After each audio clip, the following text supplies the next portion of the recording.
पार्वती जी की विदाई। शादी हो जाने के बाद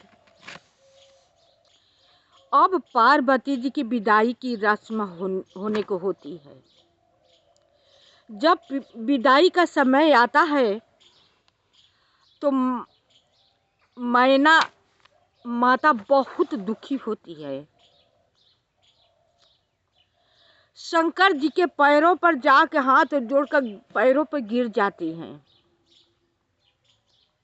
कहती हैं कि इसे ये मेरे प्राणों से अधिक प्यारी हैं। आज मैं आपको सौंप रही हूँ। इतना प्यार करने के बावजूद भी माता कैसी कहती है कि आप इसे अपना एक घर का टहलनी बनाइएगा, एक दासी के रूप में इसे स्वीकार कर लीजिए। देखिए पहले के लोग देवता थे, लोग कैसे थे, बोल वचन भी कैसा है। कहते हैं कि इसे अपने घर के टहलनी के रूप में स्वीकार कीजिए, इसे दासी बना कर रखिएगा। मैं आपको सौंप देती हूँ। ये मेरी पार्वती एक ही पुत्री थी जो कि प्राणों से प्यारी है। शंकर जी अपने सास को, रानी मैना को हाथ पकड़कर उठाती है। उठा करके बहुत प्रकार से उन्हें समझाते हैं।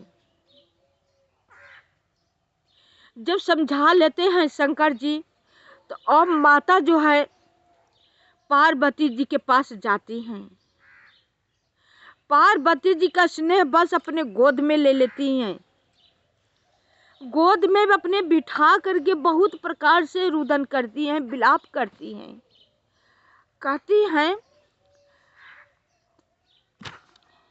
हमसे भी विदाई किसी को नहीं देख सकते, न सह सकते हैं, क्या करें। कहती है माता सुनैना जी पार्वती जी को सीने से चिपका करके कि हे बेटी तुम्हें बहुत नाजुक कोमल कलियों की तरह हमने सींचा है, पाला है। आज मैं त्याग रही हूँ। पता ना विधाता ये कैसा स्त्रियों की रचना बना रखे हैं। कलेजे के टुकड़े को निकाल कर देना पड़ता है। शिक्षा देती हैं पार्वती जी को। कहती हैं ये बेटी स्त्रियों के लिए पति की सेवा सब कुछ पूजा है। न तीर्थ, न देवता, न मंदिर, न कहीं जाने की जरूरत नहीं है। अपने पति को पूजा करके मनवांछित वरदान पा जाती हैं। मन चाहा सब कुछ कर सकती है, उसमें बहुत ताकत हो जाती है।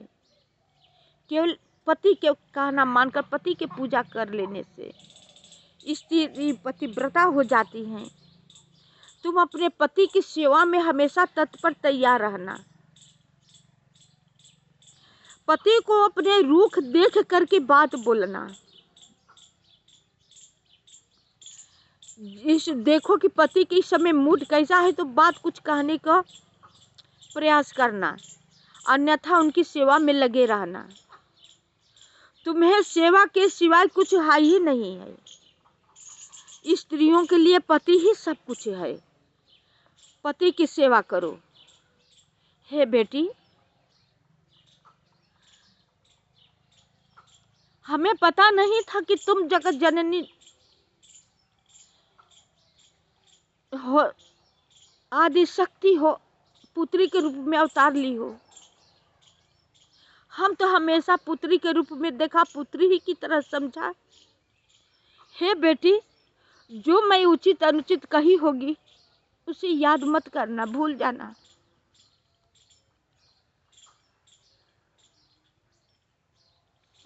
बहुत प्रकार से विलाप करती हैं माता सुनैना जी, मैना जी।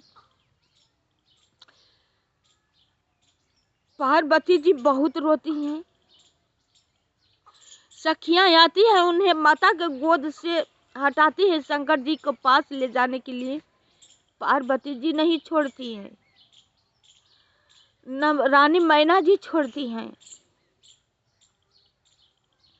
बहुत जबरदस्त सखियां ले जाती है कुछ दूर, जबरदस्ती से लेकर के, फिर भी मुड़ कर दौड़ कर अपने माँ के सीने से चिपक जाती है पार्वती जी।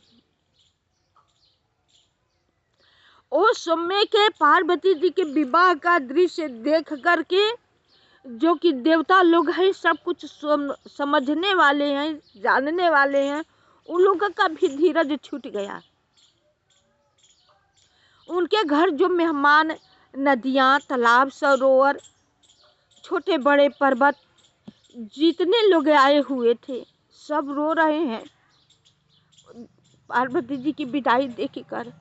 माता हिमाचल राजा रो रहे हैं, अपनी पुत्री को लेकर रोते हैं। कहते हैं बेटी, हम हमेशा तुम्हें सुरक्षित रखने के ख्याल में रहा, तुम्हें कहीं धूप न लग जाए, कहीं कांटा न चुभ जाए पैरों में, देखभाल करता रहा। आज तुमसे वो चीज अलग हो रही हो, मुझे बहुत कष्ट हो रहा है, लेकिन विधाता की यही रीति है, रीति के अनुसार करना पड़ रहा है। उनका धीरज छूट रहा है हिमाचल राजा को। सब ऋषि महर्षि लोग हिमाचल राजा को समझा रहे हैं, सब नारियां मैना रानी को समझा रहे हैं। और सखिया उधर पार्वती जी को जबरदस्ती शंकर जी के पास ले जा रही है, फिर मुड़कर आ जाती हैं। ये दृश्य देख करके ऋषि मुनि लोग का, देवता लोग का धीरज छूट जा रहा है। ले गई शंकर जी को दी, शंकर जी ग्रहण किए। उसके बाद हिमाचल राजा ने जी इतना दान दहेज दिए, इतना दान दहेज दिए कि सैकड़ों मुंह से नहीं कहा जा रहा है। फिर शंकर जी अपने पार्वती जी को लेकर के कैलाश पर्वत पर चले गए। देखने में तो लगता था कि शंकर जी के पास कुछ है ही नहीं है, लेकिन उनके पास क्या चीज नहीं था। उनके पास तो एक कल्प ही वृक्ष इतना था कि जो सोचे केवल मन में कि चीज हो जाता, तुरंत उपलब्ध हो जाता था, उसी समय उसी क्षण तैयार हो जाता था। बस कल्प वृक्ष ऐसा है कि आप बैठकर वहाँ सोचेंगे कि मुझे भूख लगी है, भोजन मिल जाता, अब इतना ही बस काफ़ी है। आपको थाल में व्यंजनों को भोजन सजाया ही आपको उपलब्ध हो जाएगा खाने के लिए। आपको अच्छा पानी मिल जाएगा, फल खाने का मन होगा, फल मिल जाएगा। कल्प वृक्ष ऐसा है कि मनचाहा वस्तुएं मिलता है। अब क्या चाहिए, जो कि सब कुछ केवल सोचने से मिल जाता है।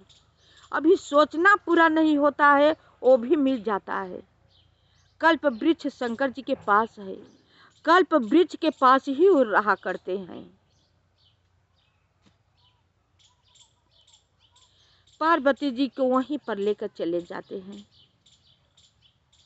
सब दान दही जितना खुद ही राजा हिमाचल जी दिए थे, देवता लोग खुश होकर विदाई करके सब अपने अपने स्थान को चले जाते हैं। शंकर जी पार्वती जी को लेकर अपने स्थान को जाते हैं। जब हिमाचल राजा घर लौटते हैं उन्हें विदाई करके, तो जिस मेहमान लोग आए हुए थे उनको विदाई तो करनी है ना, विदाई करने लगते हैं।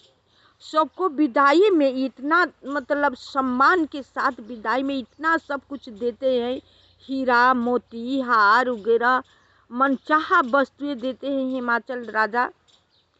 सबका मन भर जाता है, सब उन्हें दुआ देते हैं, खुश होकर सबका विदाई करते हैं, सब जाते हैं अपना विदाई ले ले करके, सबको विदाई कर लेते हैं हिमाचल राजा जी। तो फिर पार्वती जी की याद आती है, अपने पुत्र की याद करके रोने लगते हैं।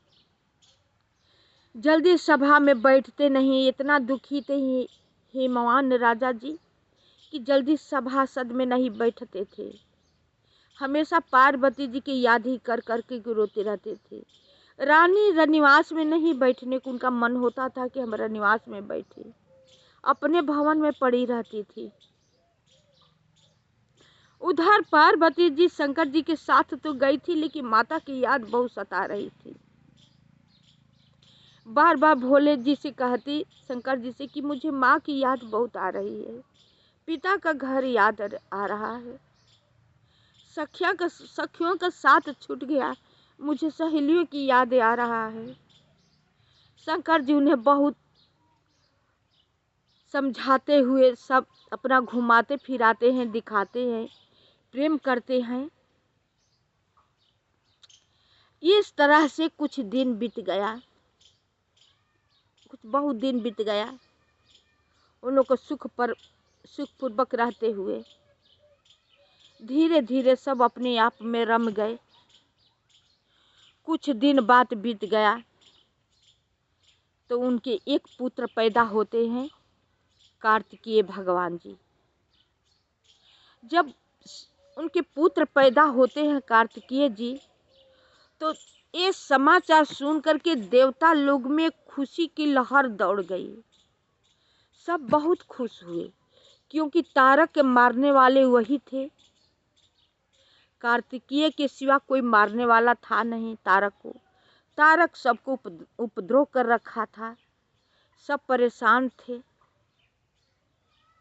यह बात जान करके सबकी खुशी की लहर दौड़ गई। हिमाचल राजा भी बहुत खुश हुए, माता मैना भी बहुत खुश हुई।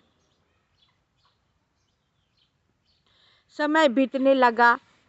पहले तो लड़कियां आती जाती, अब तो लड़कियां पता न कितने बार आती जाती, सोचती कि रोज ही मायके जाएं आए। पहले से दिनों दिन प्रथा बिगड़ा जा रहा है। हम लोग अपने ज़माने में बहुत दिन से आते जाते थे, तो रिश्ता का कदर रहता था। अब जितना आना जाना होता है उतना रिश्ता बिगड़ जाता है, न बनते देरी लगता है न बिगड़ते देरी लगता है। अब की माँ वैसी होती है, लड़की भी वैसी होती है। जिस लड़की के घर में शादी करके लड़की वाले आकर रहने लगे और लड़की हर बात अपने माता पिता से, अपने मायके वालों को बताने लगी, वो पक्का समझ लीजिए कि लड़की अपना घर गृहस्थी कभी बसा नहीं पाएगी। और जिस लड़की के घर वाले लड़की के ससुराल में आकर मतलब हर बात में हस्तक्षेप करने लगे, वो घर उसका बसने नहीं देते हैं। अपने हाथों नहीं समझते हैं कि अपने हाथ ही से अपने लड़की को घर उजाड़ देते हैं, अपने ही हाथों से उजाड़ देते हैं। लेकिन न तो ये लड़की समझ पाती है न और कोई समझ पाता है। ये वो लोग समझते हैं जिस पर कि ये सब बीत चुका है, देख चुके हैं, बहुत तरह से अनुभव हो चुका है। इसलिए हम कहते हैं कि लड़की को आप विदाई करें, प्रेम करें, लेकिन ऐसा प्रेम न करें कि उसका घर टूट जाए। हृदय में प्रेम रखिए, हमेशा उसे समझाते रहिए, अपना घर संभालो, अपने परिवार को खुश रखो, तब लड़की का घर बसेगा। और लड़कियों को कहेंगे कि घर आ जाओ, मेरे पास आ जाओ, मैं हूँ ना, इतना तो लड़की के लिए काफ़ी है। वो ससुराल में किसी को नहीं कुछ समझेगी। अपना घर अपने आप तोड़ने के लिए उसके लिए इतना ही बात काफ़ी है। अब थोड़ा सा कह दे कि हम हैं ना, बस इतना ही तो उथल पुथल कर देगी लड़की, इतना बात काफ़ी है। पहले के माता पिता विदाई करते थे तो कहते थे कि उलाहना आएगा तो तुम्हें मैं पूछूंगा नहीं, रखूंगा नहीं। लड़कियां डरती थी कि कुछ मुझसे ससुराल वाला शिकायत न कर देना, नहीं तो मेरे बाबूजी नहीं आएंगे, मेरे भैया नहीं आएंगे। अब को तो बाबूजी भैया आकर झगड़ा करते हैं, लड़की बुला लेती हैं और लोग आ जाते हैं, लड़ने झगड़ने लगते हैं। अपनी ही लड़की के लड़की के घर में प्रेम से शादी किए होते हैं, परिवार को मान सम्मान देते हैं, उसी लड़की के घर आकर खूब लड़ाई झगड़ा करते हैं और घर को बर्बाद कर देते हैं। अपने ही हाथों से अपनी लड़की को, अपनी बहन को घर बर्बाद कर देते हैं। ये नहीं समझते हैं कि मैं क्या कर रहा हूँ, अपने ही हाथों से अपने लड़की को मैं जिंदगी बर्बाद कर रहा हूँ। लड़की भी नहीं समझ पाती है। कब समझ में आता है? बहुत समय बीत जाने के बाद, जो कि फिर सोचने समझने के बाद वो लौटने वाला नहीं होता है। तो आप सब ऐसा मत कीजिएगा। पहले के जो प्रथा चल रहा था वो गलत नहीं था, वो बहुत सही था और रिश्ता में मान सम्मान था, आव भगत था। अब कुछ नहीं रह गया है रिश्ता में, न जुड़ते देर न टूटते देर हो जाता है। केवल इसकी जिम्मेदार मायके वाले होते हैं, लड़की वाली होते हैं। हम कथा को यहीं पर विराम करते हैं।